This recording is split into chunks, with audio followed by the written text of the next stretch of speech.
Donc on y va, c'est parti. Claire Chabrier, bonjour Claire. Bonjour Stéphane. Je ne vais pas vous refaire le coup, vous étiez venu nous voir au printemps dernier, Claire, quand vous aviez pris la présidence donc, de France Invest.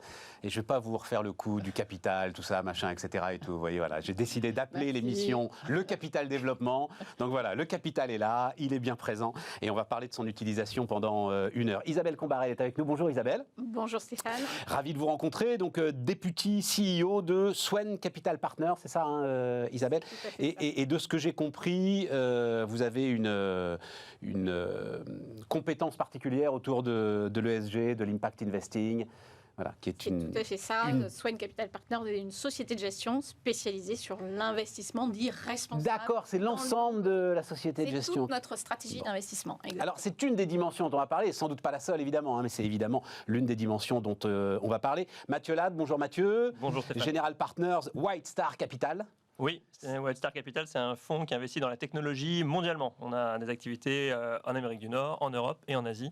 Et on aide les startups à se développer une fois qu'elles ont un modèle prouvé dans un pays. Et c'est en opposition au Black Star de Star Wars On n'a pas encore cette opposition-là. Vous êtes le Jedi face au Dark Vador.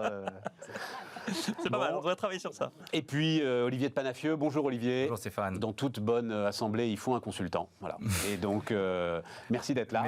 Merci. Alors, un consultant qui joint le geste à la parole, car je mentionne que nous avons développé avec succès un fonds français qui investit dans des PME pour en faire des ETI. Roland Berger lui-même est acteur du capital investissement. Il est acteur du capital en étant sponsor, en étant minoritaire et en ayant fait en sorte de bénir la création de ce fonds spécialisé sur les PME françaises, dont on parlera peut-être parce que ce sont des cas intéressants, hein, ces transformations de PME en ETI. Donc PME, alors définition là, PME, moi j'ai dans l'idée 250 000 boîtes en France à peu près, jusqu'à quoi 250 salariés, c'est ça le... Oui, la limite c'est 250 salariés c'est et ça l'idée. Je crois 43 millions d'euros de chiffre d'affaires, il me semble, la limite officielle de l'INSEE, me semble-t-il. Mais voilà. La cible, quand on parle de PME par exemple, la cible qui peut vous intéresser en termes de taille d'entreprise, juste pour qu'on marque les choses. C'est entre 3,5 et 5 millions d'euros d'excédent brut d'exploitation, de BE, qu'on appelle dans notre jargon abominable EBITDA, on appelle ça le BE. Non, mais on a le droit, excédent de but d'exploitation. Voilà, c'est ça notre cible. Et ce sont des PME françaises rentables, avec éventuellement un fonds technologique, mais surtout qui fonctionnent. Alors ça, c'est un des sujets dont on parlait d'ailleurs avec Claire quand elle était venue nous voir au printemps. Hein. C'est un des sujets qu'on va aborder, c'est-à-dire le sujet de savoir si aujourd'hui...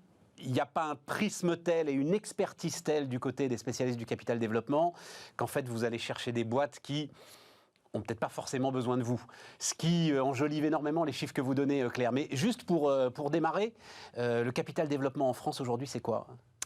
Alors aujourd'hui, France Invest regroupe l'ensemble des acteurs du capital investissement et ça va de l'accompagnement des startups aux PME, aux ETI. Donc c'est vraiment tout le spectre de l'entrepreneuriat en France qu'on accompagne à travers, on a 380 membres chez France Invest. 8300 entreprises, c'est ça 8300 entreprises, 7000 en France. Dont 7000 en France. Dont 7000 en France, start-up, PME, ETI. Plus de 20 salariés à chaque fois en moyenne, enfin oui, c'est sur les startups sans doute, dont exactement, peut-être pourra nous parler Mathieu. Mais... On a un certain nombre d'acteurs de capital risque, de venture, qui accompagnent des très jeunes sociétés naissantes. Donc ça va en fait, on couvre l'ensemble du spectre. Et je pense que c'est ça qui est important aujourd'hui de garder en tête en France, c'est que le capital investissement, c'est un métier qui est mature. Et pour un entrepreneur, finalement, quelle que soit la taille de son entreprise, il peut aujourd'hui trouver un partenaire sur mesure. Je suis au stade de l'idée, donc il y a des business angels qui pourront m'accompagner. Je suis une PME régionale qui veut se développer en France ou en Europe. Je vais trouver un partenaire spécifique. Je suis une belle ETI française qui veut aller en dehors de France, en Europe ou à l'international. Je vais aussi trouver un partenaire. Donc le fil directeur entre tout ça, c'est vraiment d'accompagner des entrepreneurs qui ont des projets de croissance. Et c'est là qu'effectivement, je réponds à votre question. Oui, on cherche et on est là déjà pour financer ces entreprises, renforcer leurs fonds propres et les accompagner dans leur développement. Donc le filtre de départ, ce sont quand même des entrepreneurs qui ont des projets de développement. Voilà, c'est ça. Voilà. Quelle que soit la taille de l'entreprise. Qui ont des projets de développement et dont vous avez identifié, mais justement, je vais vous demander un petit peu quelques secrets, enfin voilà, qu'on ouvre les portes de la cuisine, dont vous avez identifié le potentiel. Mais démarrons là-dessus, Claire, à travers le business model, l'équipe managériale, les premiers résultats, le portefeuille client? C'est quoi le déclic qui vous fait accompagner un entrepreneur ou une entreprise? Je pense que le point numéro 1 et le dénominateur commun de tous nos projets sont les entrepreneurs. C'est ça. Donc c'est la qualité de l'entrepreneur et de l'équipe de direction. Vous savez, je pense que tous ici, on a accompagné un certain nombre d'entreprises. Quand vous êtes sur un marché compliqué avec une bonne équipe, vous vous en sortirez toujours bien. Alors ce qu'il faut savoir, c'est qu'on accompagne dans le long terme. On est des actionnaires de long terme. On va y revenir. De 5 à 7 ans. Et donc, pendant ces phases-là, il se passe des choses qu'on n'a pas forcément prévues au début. Et avec une bonne équipe, on s'en sort toujours. Si tu es sur un marché compliqué avec une bonne équipe, tu t'en sors toujours. Si tu es sur un marché porteur avec une mauvaise équipe, tu t'en sortiras jamais. Tu t'en sors moins bien. Vous êtes d'accord ? Mathieu, vas-y. Oui, peut-être pour apporter un éclairage là-dessus. C'est vrai que dans l'univers technologique, on mentionnait tout à l'heure les business angels, mais aujourd'hui, le capital risque, c'est quelque chose d'un peu différent, plus structuré. C'est pas seulement les business angels. Oui, c'est ça. Je voudrais même qu'on en sorte parce qu'on en a énormément parlé. En fait, il y a eu une surmédiatisation un petit peu de ces business angels. Oui, mais c'était la première étape aussi. C'était l'amorçage. Et puis aujourd'hui, il y a des fonds d'amorçage. Il y a des fonds comme nous qui font des chèques de 5 à 15 millions dans des boîtes. C'est ça, la taille des chèques qu'on fait. Nous, on investit dans des boîtes qui font souvent entre 0, entre 1 et 50 millions de chiffre d'affaires quand on rentre. C'est des sociétés qui ont, comme on dit, des unit economics positifs, c'est-à-dire une marge brute qui est positive. Ensuite, elles peuvent être en EBITDA ou en EBIT encore négatives, mais on les accompagne dans leur croissance et on les accompagne jusqu'à être des sociétés qui deviennent, comme on dit aujourd'hui, des licornes, voire des décacornes. On a 6 sociétés à plus d'1 milliard dans notre portefeuille pour donner un ordre de grandeur. Donc, c'est plus du tout l'écosystème d'il y a 5 ans. Donc, équipe managériale, ça Donc, reste équipe managériale. Équipe managériale en premier, surtout au tout début, mais petit à petit, c'est équipe managériale. Marché adressable significatif, parce que pour avoir la meilleure équipe managériale, s'il n'y a pas de marché ni existant ni adressable à 5 ans, on ne risque pas d'aller où que ce soit. Et puis assez vite, nous, quand on rentre, il y a analyse des chiffres, analyse des KPI, nombre de clients, traction du chiffre d'affaires, etc., etc. Est-ce que, juste équipe managériale, le merveilleux Eric Carrel, parlons-en, WeThings, etc. et tout, il m'avait dit un jour, dans la tech, il faut que le patron soit capable de démontrer lui-même sa techno. C'est vrai ça? Alors, c'est surtout... Il faut que le gars soit capable de prendre l'objet et de m'expliquer pourquoi ça va être une tuerie. C'est une culture très anglo-saxonne, ça, et qui infuse beaucoup en Europe maintenant. Les premiers entrepreneurs de la tech aux États-Unis étaient les types qui créaient le produit eux-mêmes. Voilà. Donc, forcément, ça donne des gens qui ont une capacité à parler de leurs produits et à voir les nouveautés en termes de produits qui est significative. Ça reste vrai? Maintenant, ce qu'on voit en Europe, c'est qu'on a souvent besoin de duos ou de trios, notamment pour convaincre des investisseurs, qu'on est capable à la fois de créer des produits de génie, mais aussi de les vendre correctement.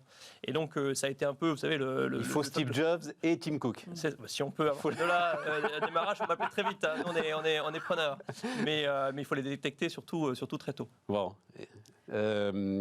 Isabelle, même chose, équipe de management? Équipe de management clé, capital humain clé, et je te rejoins, il faut absolument une complémentarité des compétences pour pouvoir emmener l'entreprise, le projet encore plus loin. Ouais. Et quand on regarde le marché adressable, c'est en effet le marché adressable à court terme, à moyen terme et à long terme. Et donc on doit avoir en face de nous une équipe de management qui a vraiment cette capacité aussi à s'ouvrir à 360 degrés. Et donc c'est toujours une équipe, alors il n'y a plus... Un gars seul, c'est fini. Enfin, ou une fille. On aime bien quand même les équipes. Il y a une équipe, parce que ça réduit aussi ce qu'on appelle chez nous, dans notre jargon aussi, l'homme clé, le risque comme clé.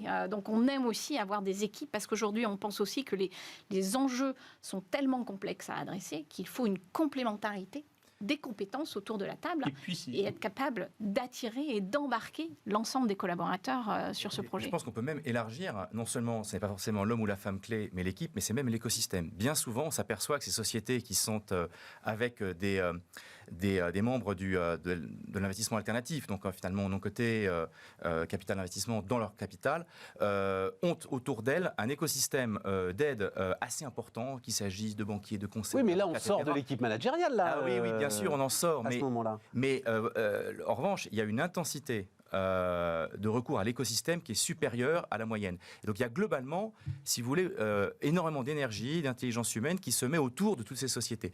Et tout le monde peut en faire autant. Enfin, je veux dire, c'est tout Mathieu, clair. un mot ou Claire, vas-y Claire.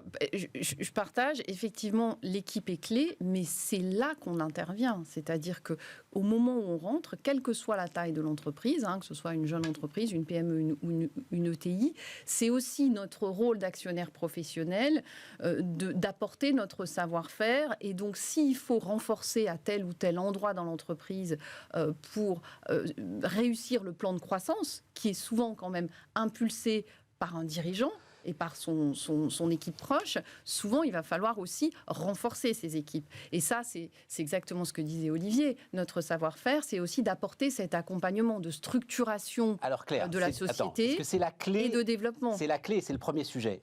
8300 entreprises, dont 7000 en France. Pourquoi pas plus ? Et est-ce qu'il y a, et moi je voudrais qu'on démarre avec ça, notamment du côté des PME, une espèce de réticence de nos chefs d'entreprise à vous ouvrir les portes ? Et si oui, pourquoi ? Alors, oui. D'accord, voilà. Oui, et c'est un sujet sur lequel, évidemment, on passe beaucoup d'énergie. Mes prédécesseurs ont passé beaucoup d'énergie chez France Invest. Moi aussi, on va continuer à le faire. Alors, c'est le postulat de départ, c'est-à-dire qu'il y a un certain nombre d'idées reçues de dirigeants d'entreprises familiales, de se dire, si je fais rentrer un partenaire financier, est-ce que je ne vais pas perdre le contrôle de ma société ? Est-ce que je ne vais pas perdre l'âme, l'ADN de ma société ? Est-ce que je serai toujours le propre patron ? Fragiliser l'équipe. Tu disais, tu vois, à un moment, nous on arrive, il faut renforcer l'équipe. Oh, renforcer, oui, pas besoin de renforcer, une inquiétude par rapport à la façon dont l'entreprise était gérée. Ouais. Donc j'ai un partenaire extérieur qui arrive alors qu'on vivait dans cette entreprise familiale depuis des années. Ouais. Donc il y a beaucoup d'inquiétudes par rapport à ça. Crainte aussi de lourdeur de reporting, question aussi sur la sortie. Comment sortira le partenaire financier ? Qu'est-ce qu'on leur dit ? Il y en a beaucoup. Donc nous, on travaille, on a mis en place d'ailleurs des vidéos chez France Invest d'entrepreneurs qui parlent aux entrepreneurs pour leur expliquer comment s'est passée leur vie commune avec un partenaire financier. Et je pense que c'est quand même le meilleur témoignage de dire voilà, dans la vraie vie, comment ça se passe. Donc oui, un partenaire financier, ça demande du reporting. Mais le reporting, il est d'abord pour le dirigeant et l'équipe de management pour arriver à avoir une meilleure lisibilité et à pouvoir se projeter. Donc, ce sont des bonnes pratiques, ce que disait Olivier, ce sont ces bonnes pratiques de gouvernance qui font qu'on peut partager en fait avec les entrepreneurs pour leur permettre justement de se structurer et accélérer. On investit chaque année en France dans plus de 2000 entreprises. Donc, c'est un chiffre qui est à peu près stable. On a entre 2000 et 2300 entreprises. Donc c'est une de nos ambitions fortes, évidemment, c'est de doubler ce nombre d'entreprises accompagnées. Donc on continue à travailler pour convaincre les entreprises familiales, mais je suis assez confiante. Parce qu'avec ce qui vient de se passer en 2020 et le travail qu'on a fait en fait, à côté des entrepreneurs pendant la crise sanitaire, où, croyez-moi, il était quand même plus agréable pour un entrepreneur de ne pas être tout seul quand du jour au lendemain, il a fallu mettre ses salariés en télétravail. Donc, je pense qu'il y a eu aussi une prise de conscience, c'est ce qu'on voit dans les discussions qu'on a avec les entreprises familiales, de se dire finalement, ne pas être tout seul dans ces moments difficiles, c'est quand même plus confortable. Isabelle, mais juste revenons sur la réticence. Tu la constates aussi, même chose Je la constate, mais je suis aussi extrêmement positive parce qu'en fait, on vient aussi nous chercher pas que pour l'argent. Et c'est là l'intérêt de notre métier. Et je rebondis sur ce que dit Claire. En fait, on est là pour... On vient vous chercher ou c'est vous qui allez chercher ? Alors, on vient nous chercher. D'accord. Et on va aussi chercher. D'accord. Alors, on vient nous chercher pour des raisons, pour des expertises particulières quand on est sur une thématique d'investissement. Et on va aussi chercher, parce que c'est aussi notre rôle, d'animer... Oui, mais mon sujet, Isabelle, c'est pourquoi on ne va pas plus vous chercher ? Pourquoi on ne va pas plus nous chercher ? Parce que je pense qu'en effet, il y a besoin de communiquer beaucoup plus sur notre rôle de création de valeur, au-delà d'être un apporteur de fonds et faire en sorte qu'on crée encore plus de valeur financière. On est là aussi pour plus de choses. Et en gros, est-ce que vous prenez le contrôle de l'entreprise ? Parce que c'est ça, en fait, la peur du chef d'entreprise. À un moment, ce gars va prendre le contrôle de ma boîte, quoi. Ouais. Je peux peut-être répondre. Bah oui. Dis Claire. C'est la patronne. Non, mais je pense que ça, sincèrement, c'est on revient sur nos cas des années 80 aux États-Unis où cette mais ils ne les connaissent pas.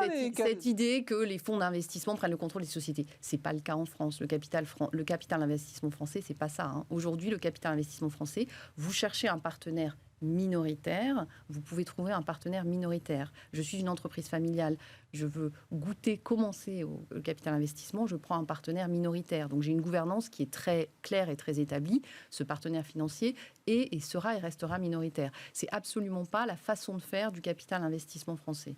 Donc des exemples de prise de contrôle de sociétés sur les 40 dernières années, il y en a très peu. Il y en a très peu. Ouais. En revanche, ce qu'on voit aussi aujourd'hui, et peut-être Olivier aura des éléments à nous donner là-dessus, parce que je trouve que c'est très intéressant dans l'entrepreneuriat français, on voit des nouvelles générations de dirigeants, c'est-à-dire des dirigeants qui sont arrivés dans des entreprises qui n'étaient pas forcément les fondateurs de ces entreprises, qui sont recrutés finalement comme dirigeants, et qui petit à petit, après plusieurs accompagnements d'acteurs du capital investissement, deviennent des actionnaires significatifs de l'entreprise, donc dirigeants et managers. Donc, ce sont des entrepreneurs qui... mais restons sur l'idée et comment convaincre, parce que on va en dire un mot évidemment, mais la période que nous avons traversée, je pense, ça a fait prendre conscience à beaucoup de dirigeants que les fonds propres, ça avait du sens, que le capital, ça avait du sens, que même les reporting, ça avait du sens. Beaucoup, moi, m'ont dit, mais en fait, je ne savais pas quel était mon point mort. C'est-à-dire, combien est-ce que l'entreprise dépensait d'argent chaque jour? En fait, j'en savais rien. Enfin, voilà, autant d'éléments, j'imagine, que vous mettez d'équerre quand vous débarquez quelque part. Mais comment convaincre, justement? Alors, nous, dans le secteur technologique, c'est un peu l'inverse. C'est-à-dire que toi, c'est l'inverse. Les entrepreneurs arrivent à un moment où ils ont beaucoup d'énergie, beaucoup de temps à consacrer, souvent déjà une très belle boîte, mais leur sujet, c'est plutôt le capital. Oui. Mais c'est pas que ça. Parce que si c'est que le capital, en ce moment, du capital, on peut en trouver dans beaucoup d'endroits. Nous, le combat est plutôt inverse. C'est-à-dire qu'on a beaucoup d'entreprises qui viennent nous voir, pour donner 2-3 chiffres. Hein. Sur cette dernière année, on a 3000 entreprises qui nous ont sollicité pour un financement. On a fait à peu près 300 due diligence, comme on dit, donc des analyses plus poussées sur une entreprise. Et là-dessus, on a fait une vingtaine d'investissements. Donc c'est ça le filtre. Mais de l'autre côté, les très bonnes entreprises, il ne faut pas attendre qu'elles viennent vous voir. Il faut aller les chercher, il faut aller les dénicher le plus tôt possible. Et nous, on est dans un environnement où il faut prouver aux entrepreneurs que non seulement on peut apporter, on ne va pas être une menace, mais qu'en plus, on va apporter de la valeur. Parce que si on n'apporte que de l'argent, ils en ont plein qui leur proposent. Et donc, on fait ce que fait Claire aussi, c'est-à-dire aller proposer aux entrepreneurs, aller parler à tous ceux qu'on a accompagnés ces 7 dernières années. Mais pas un copain que j'ai choisi. Tous, dans la liste. Et ça, c'est la meilleure publicité qu'on peut faire. Ça, c'est le premier élément. Tu sais, Mathieu, ça fait penser, c'est le fameux... Alors, il était fameux il y a quelques années, je ne sais pas s'il l'est encore, le numéro de Challenge, où il y a les 100 startups où investir. Et je discutais avec un investisseur, comme ça, je disais, alors, tu regardes le truc? Et il me disait, ah bah non, si c'est dans Challenge, c'est déjà foutu. C'est ça. Hein. On pourrait être un petit peu plus nuancé, parce que vis-à-vis de nos amis de Challenge, mais c'est vrai que nous, on a un travail d'analyse à faire pour aller chercher les meilleures boîtes très très tôt. Notamment, un des critères clés qu'on voit aujourd'hui, c'est de trouver ce qu'on appelle les repeat entrepreneurs, ceux qui ont déjà créé une entreprise. Non, mais restons sur notre sujet de comment convaincre aujourd'hui, alors je vais parler comme les hommes politiques, nos chefs d'entreprise, ce qui mettent du possessif partout, vous avez remarqué, là c'est la mode. Donc nos chefs d'entreprise, d'ouvrir leur capital, de donner davantage de solidité à leurs entreprises. Alors Stéphane, d'abord, ils sont en cours de conviction en ce moment, parce que si vous prenez la classe d'actifs, elle a beaucoup plus de flux entrants que de flux sortants. Donc la soustraction fait qu'elle ne cesse de croître en fait. Hein. Donc la classe d'actifs ne cesse de croître. Il y a en effet une forme d'évangélisation en amont pour faire rentrer dans la classe d'actifs, et puis après, le plus souvent, les sociétés sont très successful, elles se développent assez fortement, et donc elles grandissent, et puis éventuellement elles finissent par en sortir, mais souvent après un accompagnement qui peut être assez long, qui peut durer 10 ou 20 ans sur bien des cas, et après éventuellement elles finissent par être... Si long que ça? Ah ben oui, vous avez des cas de sociétés qui sont retournées. Mais la moyenne c'est quoi? C'est 6-7 ans? Ah non, mais c'est avec plusieurs fonds. D'accord. Avec plusieurs fonds, voilà, exactement. Donc globalement, ils sont en train d'être convaincus, c'est quand même un élément de réponse important. Après, ils sont souvent convaincus parce qu'il y a un moment donné où c'est nécessaire pour l'entreprise soit de croître, parce que soit elle croît soit elle laisse d'autres concurrents croître à sa place, et donc elle deviendra éventuellement la proie d'un autre concurrent. Donc il y a toujours un momentum stratégique qui fait que l'entrepreneur se dit « je dois croître ». Et pour croître, je manque de moyens, donc je dois m'adosser, et donc c'est nécessaire. Et c'est notamment tout le secteur des reprises auprès des fondateurs, qu'on appelle les hobos, où en fait le fondateur se rend bien compte qu'il faut qu'il se fasse accompagner par un fonds pour pouvoir redonner de la dynamique et au passage prendre un peu de cash tout en restant en position de direction. Mais là, Olivier, tu mets le doigt sur... Il y a deux sujets. Le premier, c'est quand même... Globalement, on est dans un capitalisme français qui répète assez souvent l'adage « pour vivre heureux, vivons cachés » quand même. Est-ce qu'ils ont tant que ça envie de croître, en fait, nos chefs d'entreprise ? Et notamment les chefs d'entreprise du baby-boom qui ont aujourd'hui 55, 60 ans, un peu plus de 60 ans. Est-ce qu'ils ont tant que ça envie de croître ? Écoute, quand même, regarde. Moi, je me souviens très bien, quand je suis sorti de l'école, ça semblait inimaginable d'aller dans une PME. Okay, c'était l'image de la société qui n'allait pas croître. Aujourd'hui, aller dans une PME qui va être, par exemple, une petite opération avec capital transmission, enfin un petit LBO quoi, dans notre jargon, c'est très attractif parce que tu te dis que tu ne rentres pas seulement dans une PME, tu rentres dans une aventure, ce qui n'est pas complètement pareil. Ouais. Et bien que ce soit, en théorie, à peu près une activité identique, tu rentres dans une aventure. Et moi, je vois, chez Roland Berger, on perd plus de 50% des consultants qui nous quittent, à peu près vers l'âge de 28-30 ans, pour partir où ? Eh ben, dans toutes les sociétés accompagnées par le capital investissement. Et je dis 5 ans, c'est même plutôt 70, je crois. C'est l'immense majorité, en tout cas. Et tu verrais à quel point les yeux brillent, les yeux pétillent. C'est l'aventure. Bon, c'est bien, voilà, ça. C'est l'aventure. Donc, on va avoir un grand... Enfin, la fameuse falaise démographique qui touche l'ensemble du pays va amener un renouvellement générationnel qui, à votre avis, va permettre et je pense davantage... Pardon Stéphane, je pense qu'on est aussi dans un monde qui se transforme et qui devient de plus en plus complexe pour les entrepreneurs. Alors, c'est le moment, ça, effectivement. C'est un autre sujet, allons-y. Ça change la donne pour un entrepreneur parce que non seulement il faut que son produit soit compétitif, mais en plus, il faut que son produit soit attractif pour le consommateur qui regarde son produit avec des yeux différents. Quel est l'impact sur l'environnement du produit que j'achète ? Quel est aujourd'hui, comment je vais attirer, ce que disait Olivier, des talents dans mon entreprise. Je suis une PME, donc je suis confrontée à cette guerre des talents. Comment je vais attirer des talents ? Comment je vais faire que mes produits sur le marché restent des produits attractifs ? Comment je vais faire pour répondre à des clients ETI ou grandes entreprises qui ont des exigences de plus en plus importantes pour moi, patron de PME, en termes notamment d'empreinte environnementale, de traçabilité. C'est clair, ça. Donc il y a des enjeux vraiment d'accélération. Et en sortie de crise, honnêtement pour nous, vraiment la profession et pour France Invest, on a une accélération sur les 18 derniers mois sur ces thématiques qui sont des thématiques extra-financières en fait, de transformation profonde des entreprises sur les sujets environnementaux et sociétaux qui sont tellement fortes pour un patron de PME que ça ne sera pas simple d'être tout seul pour faire face à ces sujets-là. Stéphane, en fait, vous disiez tout à l'heure, est-ce que vous allez chercher les entreprises ou est-ce qu'elles viennent aussi vers vous ? Et parfois, elles viennent vers nous exactement pour cet accompagnement. Et en fait, aujourd'hui, il y a une attente tellement forte de la société civile, on parle de ça, c'est justifier son utilité en tant qu'entreprise, en tant que dirigeant. C'est extrêmement complexe. On va aussi chercher...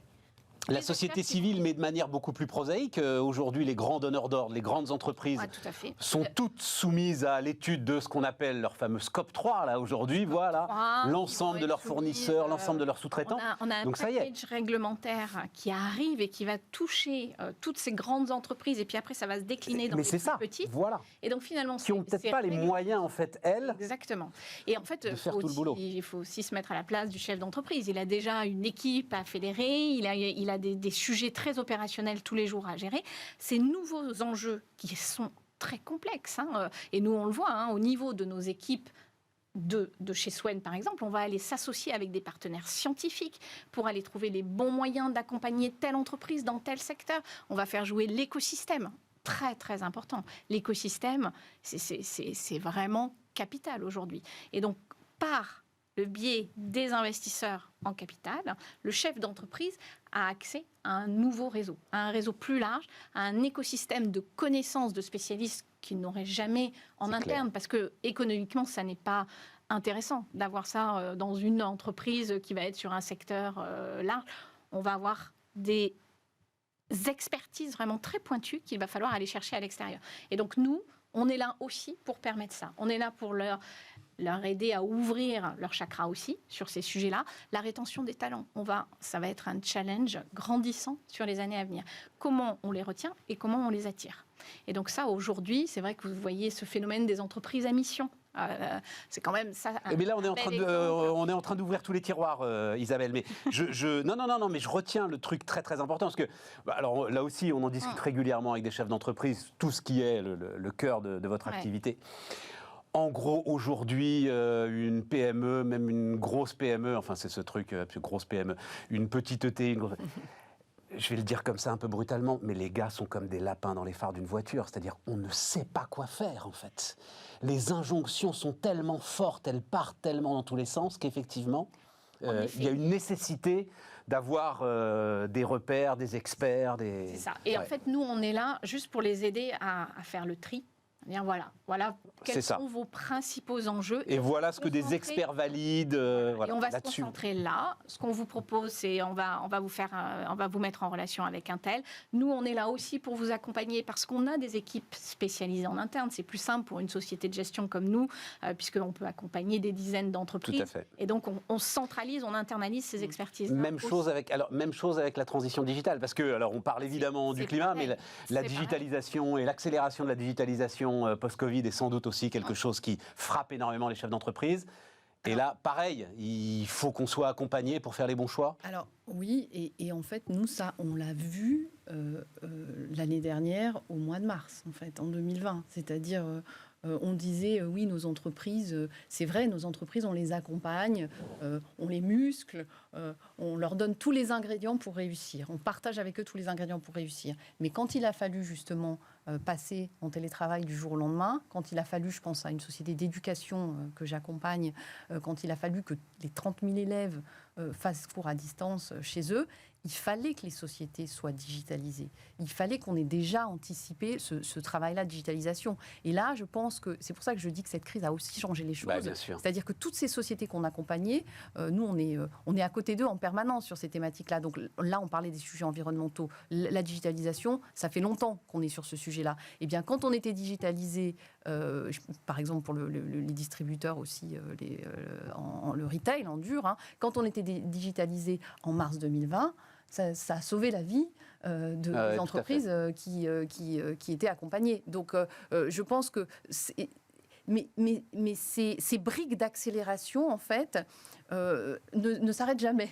C'est-à-dire qu'on a eu la digitalisation, on a maintenant ces sujets environnementaux et sociétaux, et c'est pour ça que je disais que les enjeux d'un dirigeant il y a quelques années, c'était, oui, il faut que je fasse de la croissance organique. Je faisais ma croissance organique. J'avais une cible d'acquisition déjà, c'était pas évident, donc nous, on jouait ce rôle d'accompagnement pour faire des acquisitions et grandir. Mais maintenant, en plus de cette simple croissance, il faut que cette croissance soit juste, que cette transition soit juste et qu'on transforme en profondeur les entreprises. Un mot, vas-y, Isabelle. Si je peux me permettre, et aussi c'est assez intéressant, c'est qu'en fait, parfois, on voit qu'on arrive et on décomplexe les patrons. Parce qu'en fait, sur ces sujets un peu extra-financiers, qu'on appelle extra-financiers, qui sont liés à comment moi, j'essaie de mettre en place une mission sur mon entreprise, comment j'arrive à fédérer mes collaborateurs et à les accompagner vers quelque chose, finalement, qui dépasse l'intérêt purement économique de l'entreprise. Eh bien, en fait, on voit que parfois, on arrive là, on titille un peu l'équipe managériale. Et en fait, ça permet d'ouvrir les vannes. Et souvent, ils sont ravis de pouvoir aborder ce sujet-là, qui en fait était véritablement dans leur ADN, mais entre guillemets, c'était pas un sujet, c'était presque un sujet un peu trop bisounours. Et là, finalement, nous, on arrive, nous les financiers, et puis on dit, mais ça, c'est clé. C'est pour ça. Vous avez dit, Isabelle, on va marquer une pause là, mais vous avez dit qu'il dépasse l'intérêt économique de l'entreprise. Mais non, en fait. C'est-à-dire que si elle ne le fait pas, elle va tout simplement être sortie du marché. Donc, mais alors, on est complètement d'accord. Voilà. C'est qu'en fait, elle ne fera pas... Enfin, l'idée, c'est être parmi les leaders demain. C'est même une question de vie ou de mort. C'est même pas parmi les leaders, non? C'est juste continuer à exister ou être sorti du marché. Oui, on voit même des exemples de business qui se sont construits parce qu'ils avaient un impact. C'est-à-dire, nous, on investit dans les trottinettes électriques il y a 3 ans. La mutation du tout pétrole à l'électrique dans les villes, ça fait que ce genre de société passe de 0 à 1000 salariés en 3 ans. Si on se met à parler de l'impact des trottinettes électriques. Là, on a un débat. Mais Stéphane, vous préférez avoir une personne toute seule dans un Uber en train de créer des embouteillages dans Paris, ou vous préférez qu'elle ait une mobilité électrique le long, qui soit beaucoup plus appropriée à son mode de transport, au nombre de personnes qui sont sur le véhicule, etc. C'est évidemment la transition. Discute ensemble de la durée de vie des batteries. Oui, elles sont très longues maintenant, les trottinettes. Oui, maintenant les trottinettes sont recyclées. Oui, bien sûr. La masse de ces trottinettes qu'on retrouve au fond de la Seine. Non, c'est fini ça, Stéphane. C'est votre image, elle a 3 ans. Elle a 3 ans d'âge. Maintenant, les trottinettes, elles durent des années, elles sont recyclées. Je suis intoxiqué par le patron de CityScoot qui avait des démonstrations mais implacables sur en fait l'horreur écologique que représentaient les trottinettes. Mais en même temps, c'était son business. CityScoot. Bien sûr. C'était son business. On marque une pause. On se retrouve dans un instant. On continue à parler de capital développement et accessoirement de trottinettes.